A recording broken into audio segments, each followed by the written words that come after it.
Reliable world के दोस्तों अस्सलाम वालेकुम। इंडिया में आजकल एक ट्रेंड चल रहा है कि मुसलमानों को तंग किया जाए, जिस तरह से भी हो, चाहे उन पे तशद्दुद किया जाए, बीफ के नाम पे कत्ल किया जाए या उनकी मॉब लिंचिंग की जाए। लेकिन इससे भी तकलीफ दे बात यह है कि अब मुसलमानों की जो इबादत गाहें हैं उनको भी निशाना बनाया जाने लगा है। आपको याद ही होगा उत्तर प्रदेश में जो 2019 में एक फैसला आया और बाबरी मस्जिद को शहीद किया गया और उसकी जगह पे जिस तरह से राम मंदिर की तामीर की गई। तो इसी तरह से एक अभी फिर एक केस सामने आया है और तकलीफ की बात यह है कि ये फिर जो है उत्तर प्रदेश से ही आया है। और उत्तर प्रदेश के जो सीएम हैं, आप सबको पता ही होगा, जो योगी आदित्यनाथ हैं, और उनका मशहूर जमाना है कॉल भी है कि एक के बदले 10 और हम मुसलमान जो बलिकाएं हैं उनको भी उठा के लाएंगे। तो इस तरह की वो तकरीरें करते हैं और फिर वो ट्रांसलेट होती है नीचे। और खसूसन जब से मोदी सरकार आई है तो मुसलमान जो है वहां पे किसी भी तरह से महफूज नहीं है, बल्कि जो भी अकलियतें हैं, सिखों के साथ जो हो रहा है, दलितों के साथ जो हो रहा है, क्रिश्चियन के साथ जो हो रहा है, अभी जिस तरह से अमेरिकी एक रिपोर्ट भी आई थी डेमोक्रेसी के एतबार से, तो कोई भी वहां पे महफूज है नहीं। अभी फिर एक और मस्जिद को जो है शहीद करने का पूरा प्लान तैयार कर लिया गया है।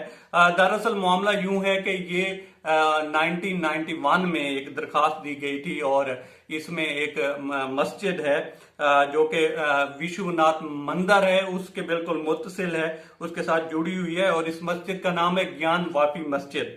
तो इसका कहा गया था कि ये जो जगह है ये मंदिर का हिस्सा थी और यहाँ पे एक मुगल बादशाह हैं वो गुजरे हैं जिनका नाम था आलमगीर औरंगजेब।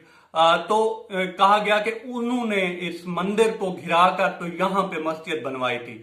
तो इस तरह के बयानबाजी, वैसे इनके बहुत सारे जो हैं ज्यादा सुने जाने वाले स्पीकर जो हैं वो भी इसी तरह से बोलते हैं। इनके एक पुष्पिंद्रा साहब हैं, इसके अलावा एक मस्जिद उनके मंदिर के मोहतमिम हैं, उनका नाम सरस्वती है। तो इन दोनों जो हैं और इसी तरह से योगी आदित्यनाथ, ये सारे जो हैं इसी तरह के ही बयान देते हैं। वो पुष्पिंद्रा साहब को मैं एक दिन सुन रहा था, वो कह रहे थे कि ये जो वहां पे जो है ताजमहल है वो भी मुगलों ने नहीं बनाया था। तो इस तरह की ये बातें करते हैं और इसी तरह का ही इल्जाम लगाया गया है कि ये जो औरंगजेब थे उन्होंने ये जो विश्वनाथ मंदिर का एक हिस्सा है उसको गिराकर तो यहाँ पे मस्जिद बनवाई थी। तो इस मस्जिद को जो है हमें जो है इजाजत दी जाए, नौजुबिल्लाह शहीद करने की या गिराने की इजाजत दी जाए। तो तब के जो जज थे उन्होंने हुक्म इम्तनाही जारी किया और तब ये सारा कुछ रुक गया। लेकिन अभी फिर इन्होंने एक दरखास्त दी है और दरखास्त गुजार जो हैं विजय शंकर रस्तोगी हैं और इनका कहते हैं कि पेशा जो है वो वकील हैं। उन्होंने दरखास्त दी है एक सिविल जज को और सिविल जज जो हैं वो आशुतोष तिवारी, इस तरह का उनका नाम है।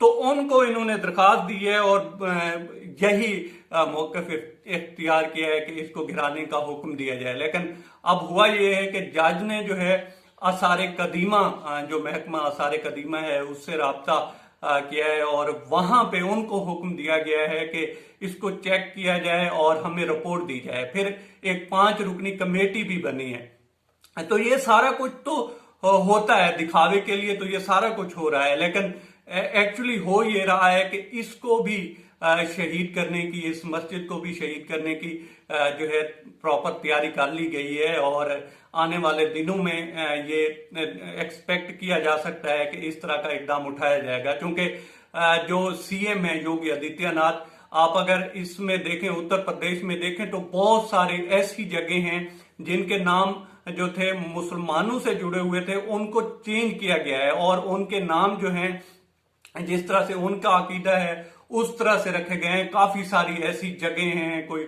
ग्राउंड है, कोई मस्जिद है, कोई मंदिर है या कोई शहर है, तो उसको भी चेंज करने की कोशिश की गई है। तो अब भी यही ये जो बनारस में ये जो मस्जिद है जिनका नाम ज्ञान वापी मस्जिद है, तो इसको भी गिराने की अब जो है पूरी तैयारी कर ली गई है। और ये तो अब इसी तरह रोज रोशन की तरह अयां है कि जब तक ये गवर्नमेंट चलेगी और जिस तरह से आरएसएस मुसलमानों को बीफ के नाम पे निशाना बनाती है, या किसी भी जगह पे मुसलमानों के खिलाफ वो बहाना ढूंढते ही रहते हैं और उनके खिलाफ तशद्दुद करते रहते हैं। तो अब देखना बाकी है कि होता है क्या। अब तक इतना ही दोस्तों, हमारे चैनल को सब्सक्राइब करें और बेल बटन प्रेस करें। शुक्रिया।